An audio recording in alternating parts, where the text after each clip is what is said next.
Voy a romper el protocolo porque esto es muy raro cuando en unas conferencias alguno de los anfitriones se para en el primer culto. Así que me perdonan eso, espero no volver a hablar durante las conferencias, al menos en los ministerios. Vamos a leer en el Evangelio de Juan, capítulo 4.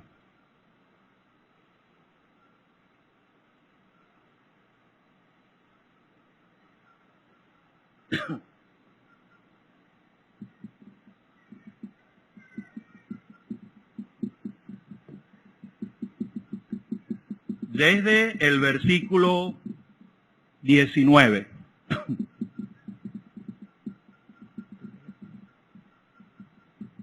¿Está grabando? Le dijo la mujer: Señor, me parece que tú eres profeta. Nuestros padres adoraron en este monte, y vosotros decís que en Jerusalén es el lugar donde se debe adorar. Jesús le dijo: Mujer, créeme que la hora viene cuando ni en este monte ni en Jerusalén adoraréis al Padre. Vosotros adoráis lo que no sabéis. Nosotros adoramos lo que sabemos, porque la salvación viene de los judíos. Mas la hora viene y ahora es cuando los verdaderos adoradores adorarán al Padre en espíritu y en verdad, porque también el Padre tales adoradores busca que le adoren. Dios es espíritu, y los que le adoran en espíritu y en verdad es necesario que adoren. Hasta ahí está bien, esperamos que el Señor bendiga su palabra.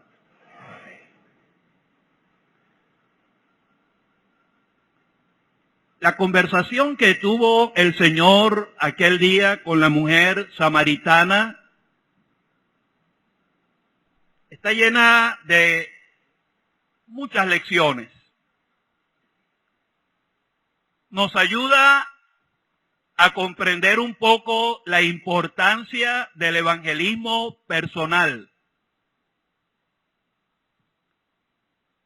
La manera como el Señor le fue presentando las verdades de la salvación a aquella mujer en aquella conversación.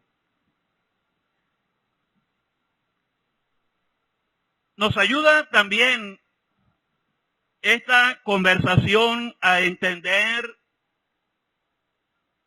que en la obra de Dios algunos ciegan y otros cosechan. Y que la mayoría de nosotros hemos entrado a laborar lo que otros ya han empezado.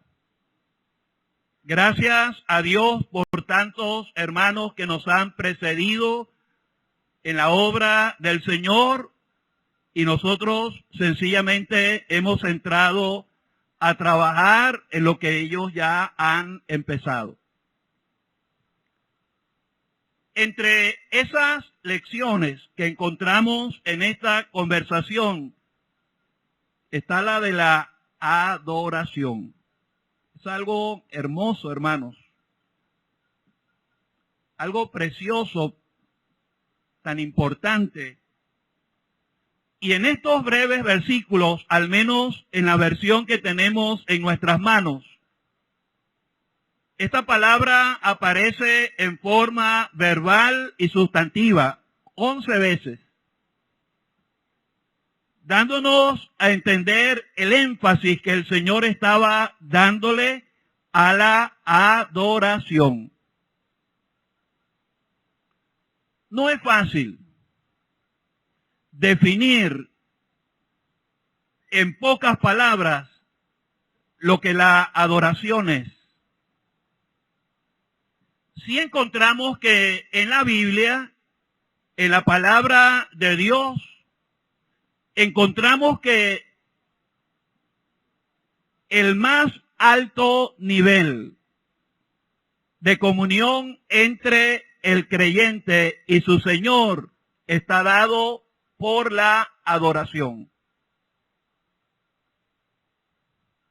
Algunas veces da la idea de reverencia a Dios, un profundo sentir de respeto en la presencia del Señor. Otras veces da la idea de una rendición, cuando uno se postra rendido a la voluntad de Dios. Una cosa conlleva a la otra. Comprender la majestad de Dios hace que de nuestra parte haya una profunda reverencia. Pero tener una idea de la majestad de Dios produce en nosotros este efecto de rendirnos ante Él, postrarnos para reconocer: tú y solo tú tienes el derecho del señorío en mi vida. Pero otras veces la palabra adoración da la idea de resolución. No es algo pasivo, no es una actitud nada más. La adoración tiene mucho que ver con la acción.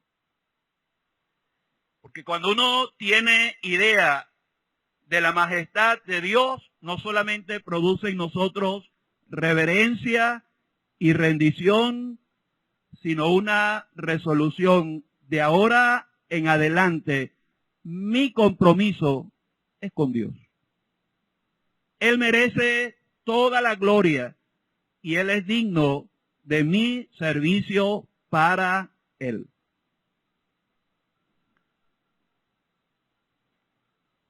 En cierta forma, el Evangelio de Juan está escrito con un ambiente sacerdotal. Se hace énfasis en la oración.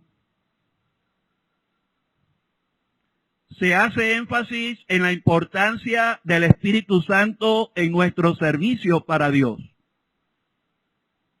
Pero aquí se está haciendo énfasis en la adoración. La mujer samaritana tenía muchas confusiones en cuanto a la adoración. Y el Señor aquí va aclarando poco a poco la maraña que ella tenía en la mente en cuanto a la adoración. En primer lugar, ella dice: nosotros estamos adorando en este monte. Ella estaba en Sicar, tiene que haber puesto o la mirada o el dedo señalando al monte Gerizim. Para los samaritanos ese monte tenía mucha importancia, porque cuando el pueblo de Israel entró en Canaán, una de las primeras cosas que hicieron fue que desde ese monte ellos pronunciaron bendiciones sobre el pueblo de Israel. Había un grupo en el monte Ebal, había otro grupo en el monte Gerizim, y desde Gerizim se oyeron pronunciadas las bendiciones de Dios para el pueblo de Israel siempre y cuando se mantuviesen fieles al Señor. En otras palabras, ese monte estaba asociado con la bendición de Dios al pueblo de Dios. Ella dice: nosotros decimos que es aquí, ustedes dicen que es en Jerusalén, los judíos. Allí estaba el templo, construido por Salomón, Y los judíos decían, es en este lugar. Pero ¿qué dice el Señor? La hora viene cuando ni en este monte ni en Jerusalén adoraréis al Padre. Hoy día el monte Gerizim está bajo el control de los gentiles, está en la Cisjordania, nada más y nada menos que bajo el control de los enemigos de Israel. Y en Jerusalén no hay templo. Entonces el Señor está diciendo, viene la hora cuando ni en este monte ni en Jerusalén adoraréis al Padre. ¿Dónde debemos adorar entonces al Padre? ¿En la asamblea? Sí, pero no es el único lugar. Donde quiera que uno esté, en el trabajo, en la casa, en el aula de la escuela y en la asamblea, debemos mantener la misma actitud de adoración, una profunda reverencia a su presencia. Ese sentir de rendir nuestra voluntad a Él y la resolución de hacer lo que Él quiere en nuestra vida. ¿Dónde hacerlo? En cualquier lugar donde estemos. Por supuesto, la cena del Señor es un momento especial, pero no es el único lugar ni el único momento para la adoración. Es una manera de expresar en público y de manera visible la adoración que sale del corazón del pueblo del Señor, pero no es el único lugar.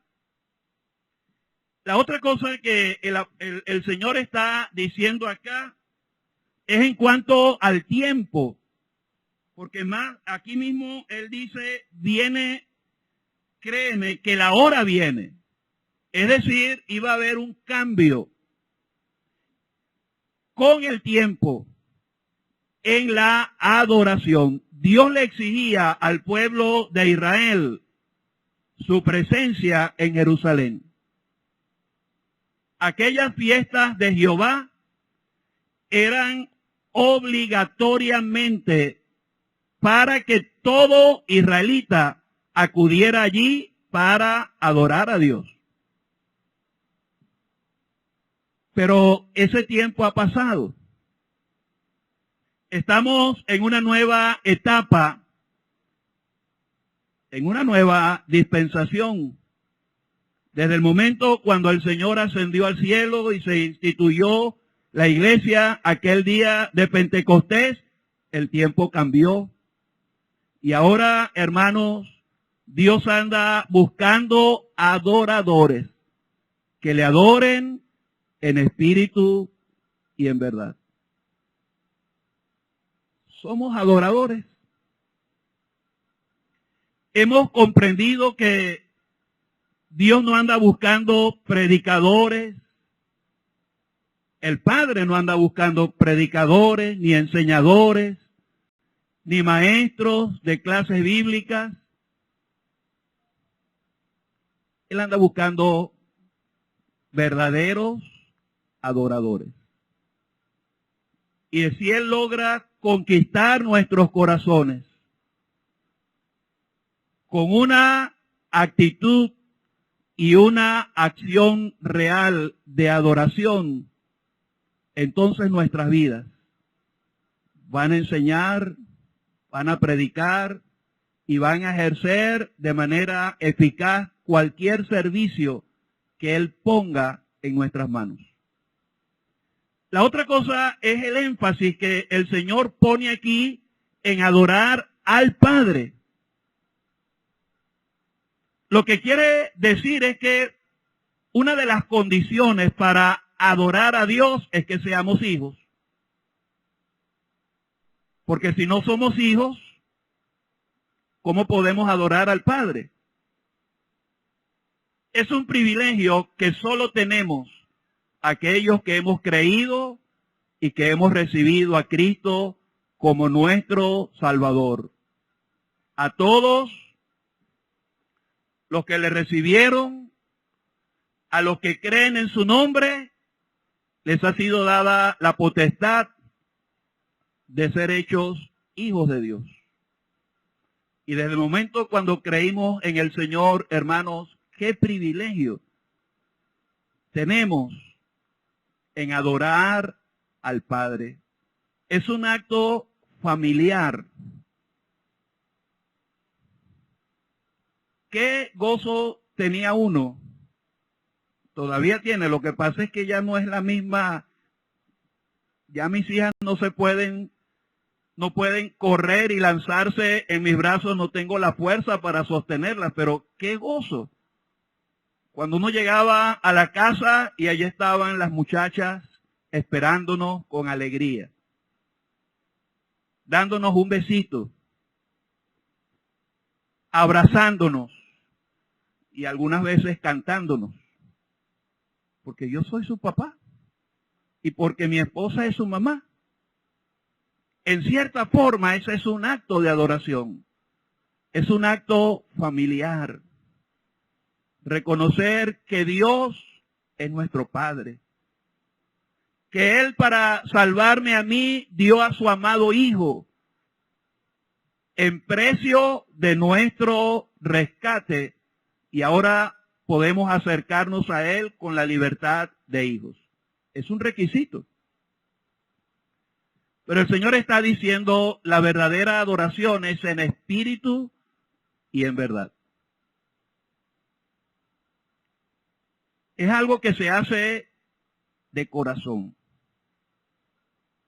voluntariamente, espontáneamente. Es la respuesta natural, como dice el apóstol Pablo, el culto racional de aquel que ha considerado las misericordias de Dios y que está entregando su ser para servir a aquel que nos amó. Hermanos, Dios nos conoce. Y Él sabe cuando hacemos algo para Él voluntariamente. Ya Dios no está exigiendo de nosotros ceremonias y ritualismos. Cosas externas, no.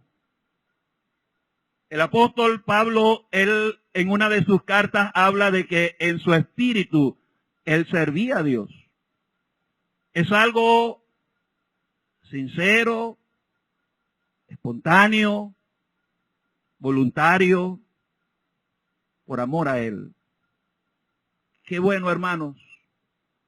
Si nosotros llegamos a hacer todo lo que tengamos que hacer en las cosas del Señor, con esta adoración en espíritu. Pero entonces dice en espíritu y en verdad.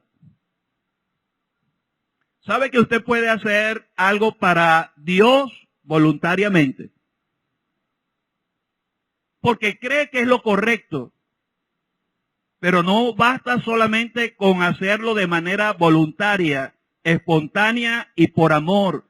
Se necesita que sea en espíritu y en verdad.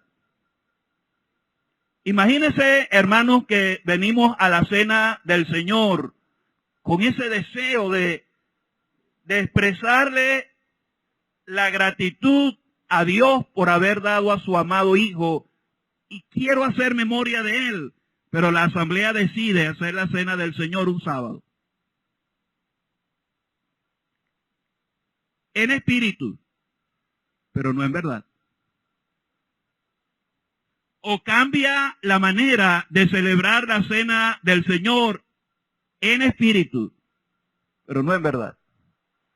En otras palabras, la adoración depende de mi actitud sincera, pero depende también de que lo que esté haciendo esté de acuerdo a la palabra de Dios.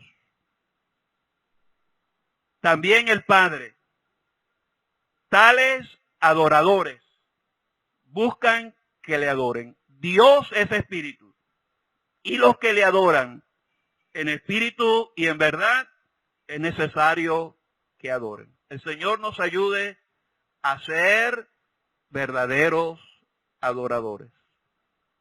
Que nuestras mentes y nuestros corazones sean conquistados por la majestad, la grandeza, la misericordia, la gracia, la bondad de nuestro Dios, y así con reverencia, rendición, tengamos la resolución de servirle a Él, porque Él es digno.